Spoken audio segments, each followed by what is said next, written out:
ಮಾಂಸ ಏನೇ ಇದು ಮಾಂಸ? ಹೊರಗಡೆ ಎಲ್ರೂ ಕಾಯ್ತಾ ಕೂತಿದ್ದಾರೆ, ನೀ ನೋಡಿದ್ರೆ ಅಳ್ತಾ ಕೂತಿದ್ಯಲ್ಲೇ. ಬಾ ಹೋಗೋಣ.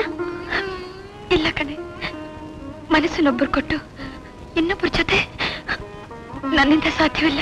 ಹಾಗಂದ್ರೆ ಹೇಗೆ? ಮಾನಸ ಬಾಮ್ಮ ಬೇಗ.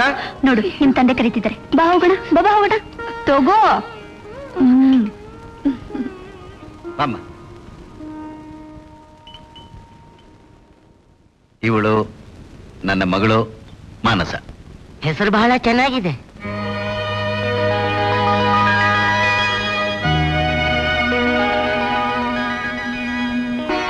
ಮಾನಸ, ಕಾಫಿ ಕೊಡು. ನಿಮಗೆ ವೀಣೆ ನುಡ್ಸೋಕ್ ಬರುತ್ತಾ? ಇಲ್ಲ, ತಂಬೂರಿ ಬಾರಿಸೋ ಬರುತ್ತೆ. ಅಲ್ಲ ಅಲ್ಲ, ನನಗೆ ಕಾಫಿ. ಮಾನಸ, ಅಪ್ಪ ಮಗುಗೆ ತುಂಬಾ ನಾಟಕ ಅಂತ ಕಾಣತ್ತೆ. ಹೋಗ್ಲಿ ಬಿಡಿ. ಹುಡುಗಿ ಹತ್ರ ಸ್ವಲ್ಪ ಮಾತಾಡ್ಬೇಕಿತ್ತಲ್ಲ. ಅದಕ್ಕೇನಂತೆ? ಅಯ್ಯೋ, ಏನು ಏನಾಯ್ತು? ಸ್ವಲ್ಪ ಕಾಲು ವಾತ ಪೇನು. ಇದು ನಮ್ಮ ಹುಡುಗ ತಮ್ಮ ಹುಡುಗಿ ಜೊತೆ ಎರಡು ಮಾತಾಡ್ಬೇಕಂತೆ. ಅಭ್ಯಂತರವಿಲ್ಲದೆ ಇದ್ರೆ. ಅದು ಈ ಯಾಕ್ರಿ ಈಗ ರಾಗ ಎಳಿತಿದ್ದೀರಾ? ಹುಡುಗಿಗೆ ಮಾತು ಬರುತ್ತೋ ಇಲ್ವೋ ಅಂತ ಸಂದೇಹ ಅಂತ ಕಾಣುತ್ತೆ. ಹೋಗಿ ಮಾತಾಡಿ ಬಿಡಿ, ಹೋಗಿ ಮಾತಾಡಿ. ಸರಿ. ಏನು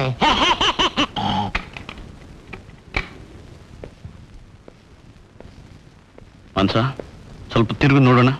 ನೀನ್ ನಾಚ್ಕೊಂಡಾಗ ಹೇಗೆ ಕಾಣ್ತೀಯ ನೋಡ್ತೀನಿ.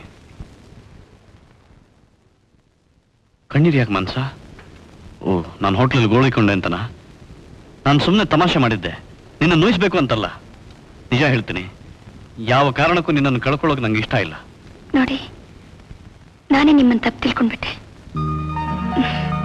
ಇಷ್ಟು ಸಲೀಸಾಗಿ ನಮ್ಮ ಮದುವೆ ಪ್ರಶ್ನೆ ನೀವು ಬಗೆಹರಿಸ್ತೀರಂತ ನಾನು ಅನ್ಕೊಂಡಿರ್ಲಿಲ್ಲ. ಓ ಅದಾ, ಅದು ನಮ್ಮ ಮೂರ್ತಿ ಶಾಸ್ತ್ರಗಳಿಗೆ ಮೊದಲೇ ಹೇಳಿಟ್ಟಿದ್ದ. ಅದಿರ್ಲಿ, ಗಂಡು ನಿನಗೆ ಒಪ್ಪಿಗೆ ತಾನೆ? ಸರಿ, ಹಾಗಾದ್ರೆ ಬರ್ತೀನಿ. ಯಾಕೆ ಒಪ್ಪಿಗೆನಾ? ಅಪ್ಪ ಕರೀತಾ ಇದ್ದಾರೆ. ಅವ್ರಿಗೆ ಹೇಳೇ ಬಂದಿದ್ದೀನಿ.